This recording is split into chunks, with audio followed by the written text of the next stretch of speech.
Salut à tous, je fais cette vidéo parce qu'en ce moment je vois énormément de monde critiquer Macron alors que ça fait à peine 2 mois qu'il est président et que les députés viennent tout juste d'être élus. Faudrait peut-être lui laisser un peu le temps de faire des trucs avant de juger. Je rappelle à ceux qui l'auraient oublié, les fameux amnésiques de l'histoire, que le gros avantage de l'élection de Macron, c'est de nous avoir évité Le Pen, l'extrême droite. Une femme qui est l'héritière d'un mouvement antidémocratique, antisocial et ultra sécuritaire. Je pense que personne n'a envie de vivre dans la France de Marine Le Pen, quoi. Alors bien sûr, j'entends d'ici les naïfs qui vont me dire « Elle est plus modérée, elle est pas comme son père. Oui, elle a fait sa gentillette pendant la campagne. » Mais nous ne sommes pas dupes. Nous ne sommes pas dupes! Le Pen, c'est pas le genre de politicien à s'emmerder avec la démocratie et le débat parlementaire, hein. Déjà, si elle avait été élue, tu peux être sûr que la liberté de la presse en aurait pris un coup. Le service public aurait été épuré. Elle aurait exclu de l'Élysée des journalistes qui ne lui auraient pas servi la soupe pendant la campagne, et elle aurait trié sur le volet ceux qui auraient eu le droit de la suivre dans ses déplacements pour être sûr de n'avoir que des larbins. Du coup, des émissions de propagande sur la Le Pen mania se multiplieraient. Emmanuel Macron est arrivé au Conseil européen, auréolé de sa victoire surprise à la présidentielle et aux législatives. Il est considéré par ses homologues comme le sauveur, celui qui a fait barrage au Front National et au populisme. Les chefs d'État et de gouvernement sont sous le charme du nouveau président français.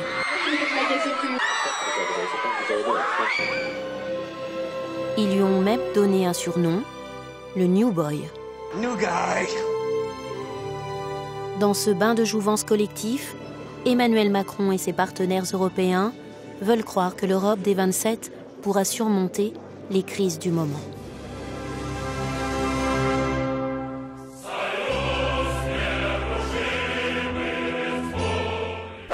De toute façon, si elle avait eu peur de répondre à des questions gênantes, elle aurait annulé purement et simplement les interviews pour des motifs douteux, genre la pensée de la présidente est trop complexe pour le jeu des questions-réponses des journalistes. Parallèlement, il y aurait sûrement eu des pressions sur les médias pour les empêcher de parler des problèmes d'assistants parlementaires, de Le Pen et de ses proches, et du coup les journalistes s'auto-censuraient sur ce genre de sujet qui fâche pour éviter les ennuis, comme dans toutes les bonnes dictatures. Faut bien se rendre compte de ça. Je trouve que les électeurs du FN, et surtout les abstentionnistes, sont des gens inconséquents. Ils devraient plus écouter ces grands intellectuels qui sont d'ailleurs de véritables lanceurs d'alerte, François-Olivier Gisbert, Christophe Barbier, Jean-Michel Apathy, Patrick Cohen, bref, tous ces journalistes d'exception qui se sont mobilisés pour nous prévenir que Marine Le Pen a des sympathies pour le Troisième Reich et qu'il ne faut surtout pas la laisser prendre le pouvoir. Parce qu'il faisait quoi Hitler? Et ben avant d'aller foutre le bordel en Europe, il a commencé par surveiller les communications. Il ouvrait le courrier des gens pour savoir ce qu'ils pensaient du gouvernement. Au nom de leur sécurité, bien sûr. Ah, la sécurité. Un thème cher à l'extrême droite. On terrifie la population avec des faits divers et paf, en un clin d'œil, la société bascule. Le ministère de la Défense devient subitement le ministère des Armées, les services d'espionnage tombent dans les mains de la présidente, l'état d'urgence devient la norme pour pouvoir surveiller et encadrer les terroristes officiellement, mais en réalité, tous les citoyens courageux qui auraient manifesté contre la politique de Le Pen. Et toute cette dérive autoritaire aurait sûrement trouvé son symbole lorsqu'elle aurait reçu son ami Poutine en grande pompe au château de Versailles. Mais vous savez, contrôler la populace au prétexte de garantir sa sécurité n'aurait pas été suffisant pour cette dictatrice rappelant les heures les plus sombres de notre histoire. Les institutions efficaces de notre glorieuse démocratie auraient été en danger, parce que ça leur aurait vite fait chier. Donc déjà, aux législatives, fini la pluralité des courants politiques, vous auriez eu le choix entre un candidat soutenant la majorité présidentielle et un autre soutenant la majorité présidentielle. Puis comme les médias auraient répété pendant des jours que Marine Le Pen allait avoir une large majorité, elle l'aurait eu, parce que les électeurs dépités seraient restés chez eux. Et malgré une énorme abstention, tout le monde aurait félicité sa victoire législative alors qu'elle n'est qu'un trompe-l'œil. Heureusement que c'est Macron qui est passé, parce que lui au moins, il a du respect pour notre démocratie représentative. Mais dans tous les sondages, aucun candidat ne fait résolument plus de 25%. Alors oui, il y en a qui ont des partis, des vieux partis, avec beaucoup d'intérêt. Mais est-ce que quelqu'un peut penser raisonnablement que, élu président, il aura une majorité présidentielle uniquement avec son parti? Moi, je n'y crois pas. Mais non seulement ça n'est pas possible, mais ça n'est pas souhaitable, parce que ce serait un hold-up. Nous sommes en train de rénover notre démocratie sur le plan présidentiel, nous allons aussi la rénover sur le plan parlementaire ensemble pour pouvoir gouverner dans le pluralisme, dans le respect de l'autre et dans l'efficacité. C'est-à-dire qu'en même temps qu'il y aura de la diversité, des différences, qu'on ne pensera pas tous la même chose, eh bien, nous nous rassemblerons sur le cœur de ce contrat avec la nation que nous portons.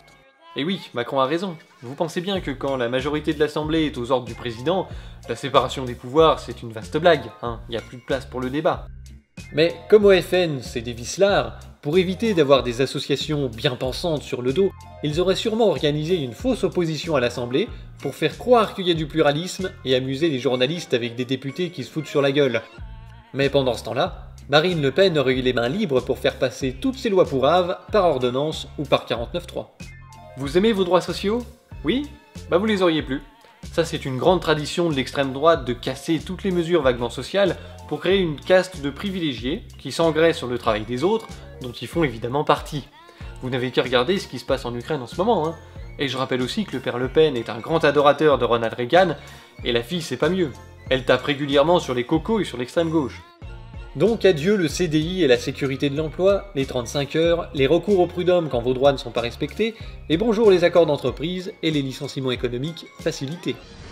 Et puis elle aurait bien trouvé un moyen de pourrir le financement de la sécurité sociale afin de laisser le champ libre aux assurances privées, et ainsi éviter aux gentils travailleurs français de payer pour les méchants assistés et les profiteurs qui viennent en France pour les allocs.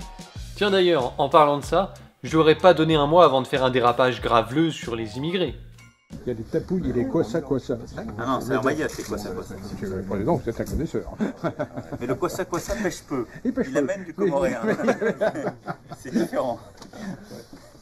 Nouveau drame de l'immigration à Mayotte avec le naufrage d'un kwassa-kwassa en 6 morts et 10 disparus. Un nouvel accident de kwassa-kwassa. Ils étaient 43 Comoriens. Le naufrage d'une barque d'émigrés clandestins en provenance des Comores. Mais le kwassa-kwassa pêche peu. Il amène du comoréen. C'est différent. Oui, mesdames et messieurs, grâce à Emmanuel Le Pen, on a évité la catastrophe. Enfin, je veux dire, on a évité Madame Macron, là. Eh merde. En fait, on s'est foutu de la gueule de Gérard Collomb, mais c'est pas si facile de les différencier. Nous définissons comme des patriotes. Si quelqu'un aime la France, aime par exemple sa langue, c'est Emmanuel Le Pen.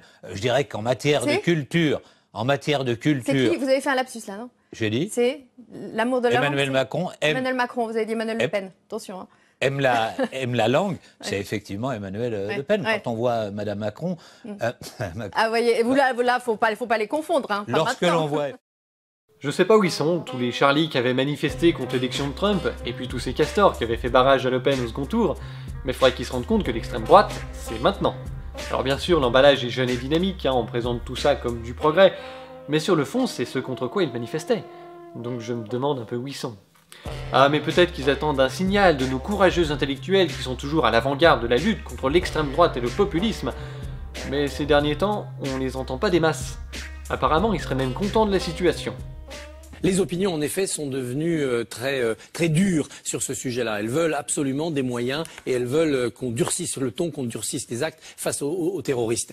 Bien entendu, les populations ont accepté d'ouvrir les sacs quand on rentre dans un magasin, un lieu public, une gare ou une salle de spectacle. Bien entendu, elles acceptent de voir en France des militaires au coin de rue. Ça rassure, on comprend cela. Et puis surtout, pour justement arrêter les terroristes avant qu'ils ne passent à l'acte, la population, l'opinion a accepté qu'au nom du renseignement, on puisse décréter l'état d'urgence et donc avoir des actions administratives de perquisition, d'interpellation qui ne respectent pas les codes judiciaires habituels, les procédures juridiques traditionnelles, et puis qu'on puisse surveiller tout le monde en écoutant des téléphones, en surveillant Internet, au nom de la protection de chacun. De ce côté-là, la culture a beaucoup bougé en quelques temps. Et ceux qui viennent dire, attendez, c'est pas normal qu'on puisse espionner une messagerie Internet ou qu'on puisse craquer des codes de messagerie privée, se font regarder comme s'ils étaient les complices des terroristes. De ce côté-là, l'opinion vraiment a basculé du côté sécurité avant liberté. On est d'ailleurs au stade suivant maintenant, c'est-à-dire que l'opinion est prête à accepter que, par exemple, on arrête des gens de manière préventive. Il y a 12-15 000 fichiers S, il y en a 3 000 jugés dangereux. Pourquoi on ne les arrête pas? Alors face à tout ça, moi j'aimerais bien faire plus qu'une vidéo qui dénonce, évidemment, mais j'ai pas assez de visibilité. Bon, elle a au moins le mérite d'exister, puis chacun fait à son échelle. Donc je compte sur vous pour la partager un maximum, puis pour alerter vos proches sur cette situation, parce que si c'était Le Pen qui faisait le demi-tiers du quart de ce que Macron est en train de faire, ça ferait longtemps que le pays serait bloqué par les manifs, et que nos éditorialistes préférés pleurnicheraient dans tous les médias, non ?